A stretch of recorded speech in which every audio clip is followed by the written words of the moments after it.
Hello, and welcome to episode number 38 of Eye-Opening Moments, where you hear real-life stories of adversity, encounters, and perspectives. They are moments that can lift your spirits, give you some food for thought, or move you. For the introspective mind that likes to reflect, discover, and find solutions or meaning in a complex life, this is for you. I'm your host, Emily K. Tan. In this episode, you will hear about Who Had the Saddest Story, Encounters with Buddhism, and Explain Why.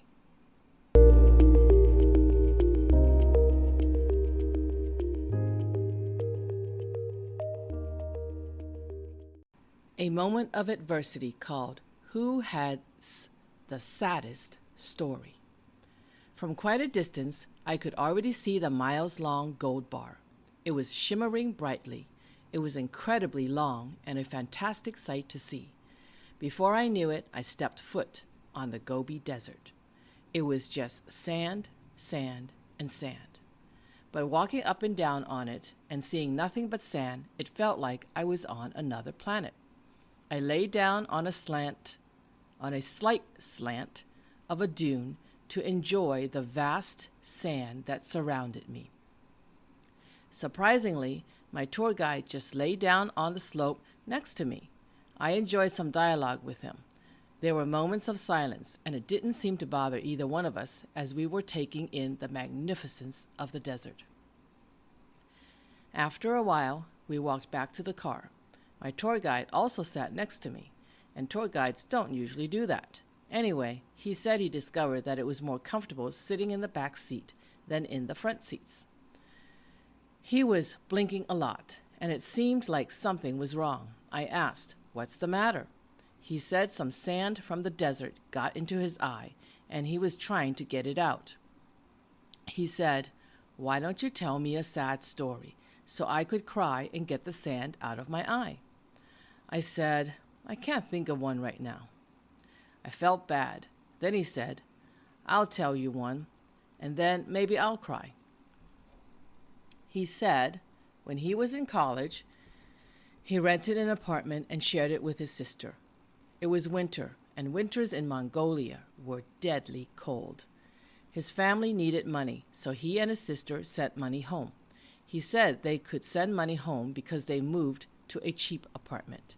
After all, it had no hot water and no heat. I wanted to cry. I had been poor before, several times over, but never that poor. I told him I was sad for him. He didn't cry. He said he didn't tear easily. He said even when his grandma died, he couldn't shed a tear even though he loved her dearly. Then he said, "Now tell me a sad story. I already told you mine." I came up with one. I told him how I ended up living on a small island far away from my home country and ended up with an opportunity to come to Mongolia. I said I was a teacher with a safe and secure job, but I quit to pursue a dream of making millions and making a difference for millions of people by going into business full-time. I kept at it for 5 years and didn't make much. The company went out of business and I was out of business. At the same time, I lost my business, my house, my boyfriend who cheated on me, and my bank account emptied. I lost everything. So I ended up on this island not far from Mongolia. So here I am. The tour guide said it was a sorrowful story, and if he could cry, he would cry. He remarked that my account was sadder than his story. I thought his story was more heartbreaking. Anyway, he suddenly noticed that the sand in his eye had left him. He wasn't crying, but the sand in his eye left him. He said it must be because he was so engrossed in the details of my story that he forgot all about the stinging pain of sand in his eye, and somewhere along the way, he must have shed a few tears because the sand was gone. "Glad I was able to help," I said. Interesting how my sad story helped him. Aside from sand out of his eye, He said he was amazed at my ability to survive and be able to get to Mongolia on vacation after such devastation. It is interesting how his sad story helped me too. Sometimes we need to hear someone's more heartbreaking story to make ourselves feel better. When I feel the pain or remember the pain of poverty several times in my life, I think of this guy's sad story and stop feeling poor. Suddenly, I feel rich. I was fortunate to have such rich conversations with this person, and now I have moved from a sad story to a happy story of a small, sweet chatting moment.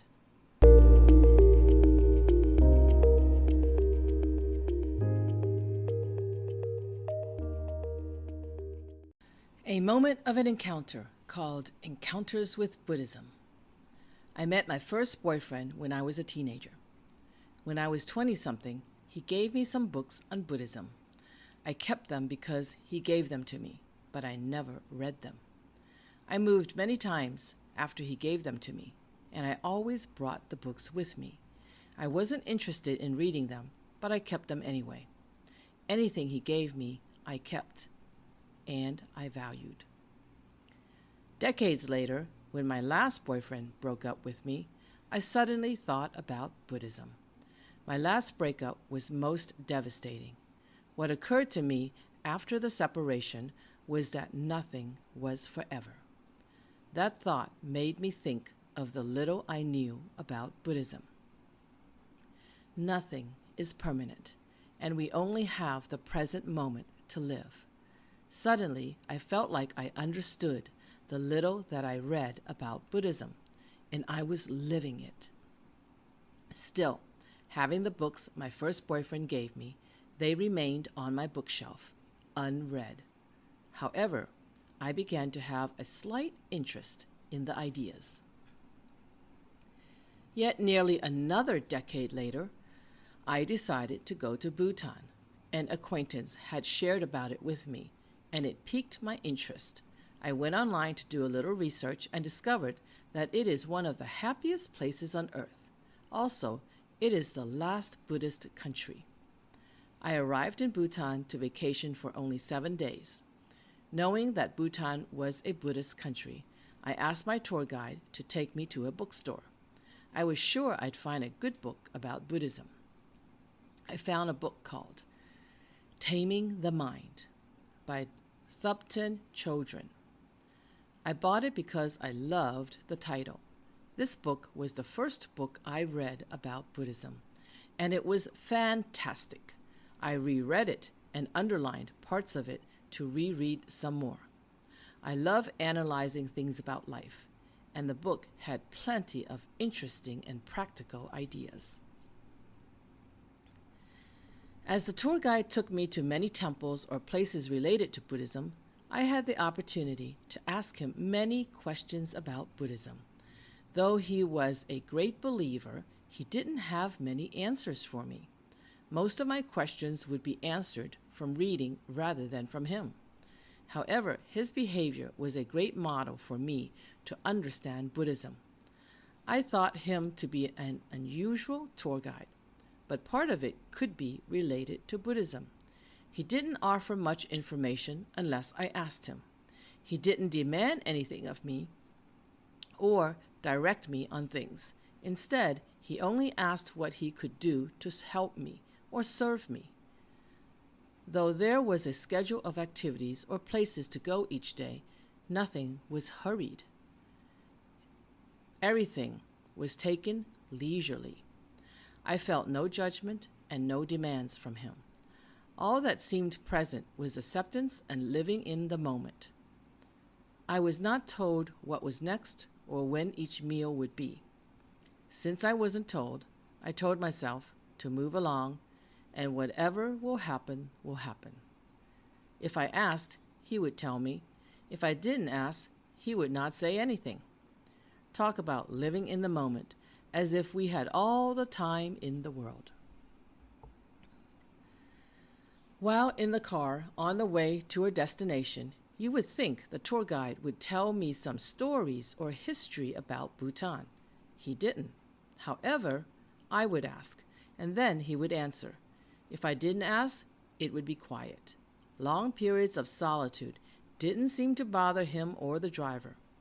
Since there were no distractions, I spent time feeling the bumpy rides and observed the mountains all around. Luckily, I asked to hear some Bhutanese music to see what it sounded like. The driver turned on the radio. For the first time in my life, I heard Bhutanese music. All I could feel was joy and peace. My mouth couldn't stop smiling. The uncomfortable, bumpy roads did not bother me because I enjoyed the music too much. With 3 people in the car and no one talking, it was also solitude. It was an excellent time to enjoy nature and think about nothing. Often upon arrival to a destination, it would be a steep hike up a mountain to some temple. Since we were at high altitudes, I would quickly be out of breath. Not in the best shape, I'd walk slowly. My tour guide wouldn't say anything. He would just let me take my time. I'd show that it was difficult for me, and he'd only offer to carry my coat. He'd walk a bit and stop to wait for me. He waited patiently with no comment. This is what I mean by no judgment. I'd say that I might not make it up to the top, and he'd have no comment. He'd patiently wait for me when I fell behind him. He didn't say that I had to get to the top, and he didn't ask if I wanted to skip the hike. He puzzled me, and his behavior reminded me that I had better speak my mind if I wanted anything. If I didn't, I was left to go with the flow and learn to be patient to go with the flow. I learned better to go with the flow instead of knowing what was next. I realized that I would know soon enough. Not knowing ahead of time wouldn't kill me. I learned to actively be more in the present rather than thinking about the past or the future of the moment. I learned to be present to the beauty in nature and the company I was with rather than analyzing everything with my opinions. I felt like I was practicing Buddhism with my tour guide's example. After 1 week in Bhutan, I returned home. I began listening to Bhutanese music and reminiscing about my trip. I danced with joy as I listened to it at home. The music is relaxing and joyful. The trip stayed with me, and I stayed in a state of peace for about a month. But each time I listened to the music, I would transverse to the kingdom of happiness.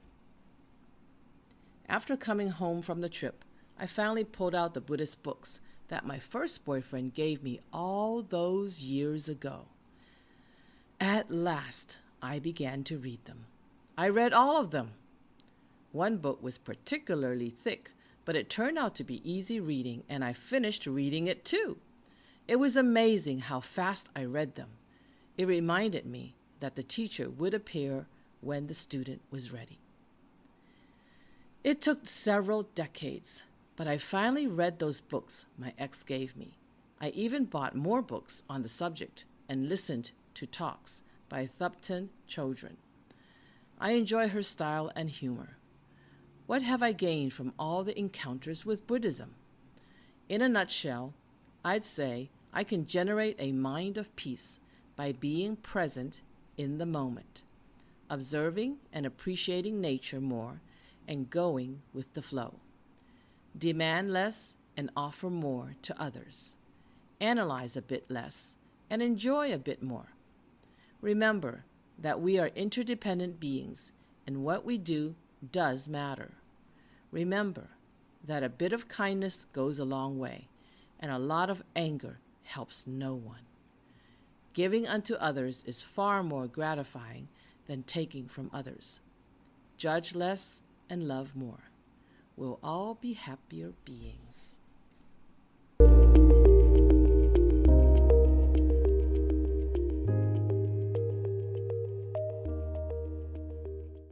A moment of a perspective called Explain why.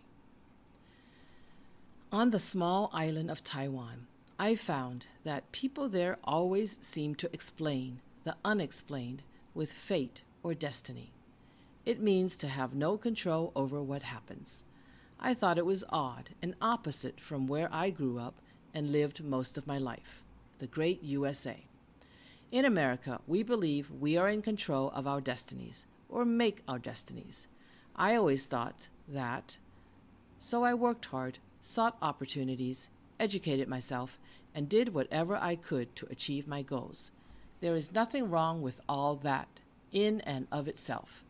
But when all those efforts do not find fruition, one must wonder what else it takes to realize dreams. Perhaps it is the influence of Taiwan. Maybe it is the desire to explain the unexplained. Perhaps it is the stars in the universe, our astrology or horoscope. Whatever it may be, I wanted an answer. I guess this is why people seek a faith or a spirit for guidance. Me, I went on a spiritual journey to Bhutan. I read books on Buddhism. I reflected on life experiences. I wondered if there was any truth to fate or destiny, to astrology or horoscopes. Where is the answer? If I relied on my background or Western thought, the answer would be that it lies within me to create whatever I want. However, efforts don't always pan out, so the answer begs for another solution. If I were to accept the ideas of fate or destiny, something out of my control, my compromise is that while there may be some truth in it, it is up to me to navigate it and direct it to something more in the lines of what I want. Still, a part of me is about to throw in the towel and say, I give up. Universe, do what you will to me. Once a Bhutan tour guide told me that our meeting was fate because what are the chances of us meeting at that time, day, and place? Once a new boss said our chance to know each other was fate, without explanation. I found the perfect language partner twice, where our language ability levels matched well enough for maximum benefits. And once I connected with my soulmate, who knows me inside out. Considering the billions of people on Earth, it is impressive how we could meet certain people and not others. So, maybe it is fate, but I think we still have a hand in it, and if anything, we should appreciate or learn something from whatever happens with us. On another trip to Bhutan, a kingdom sandwiched between China and India, I found a kind of peace and happiness I had never experienced. From the mountain views to the smiling faces of the locals, I found another explanation for satisfaction and fulfillment in life.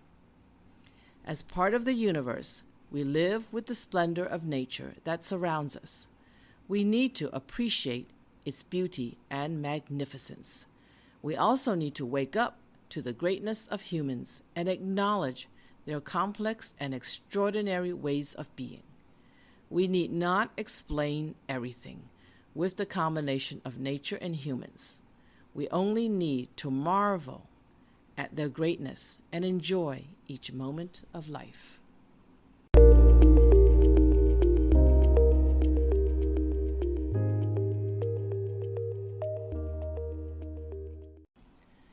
Though I thought I had a sad story, I heard a sadder story than mine, and it made me more grateful for my life. Though I am not a religious person, I have learned some Buddhist concepts that help me in finding peace and happiness. Though I didn't particularly like hearing that it is fate or destiny to explain away the unexplained, I came to realize that we don't need to have an explanation for everything. We should spend more time marveling at the wonders of the world. Next week, you will hear 3 new real-life stories called Under the Leafy Roof, No Shoes, and The Young Prisoners. If you enjoyed this episode of Eye-Opening Moments, Please share it with others. Subscribe or click like on YouTube. Support the show by clicking on the link in the description or go to inspiremereads.com to leave a message. Thank you for listening.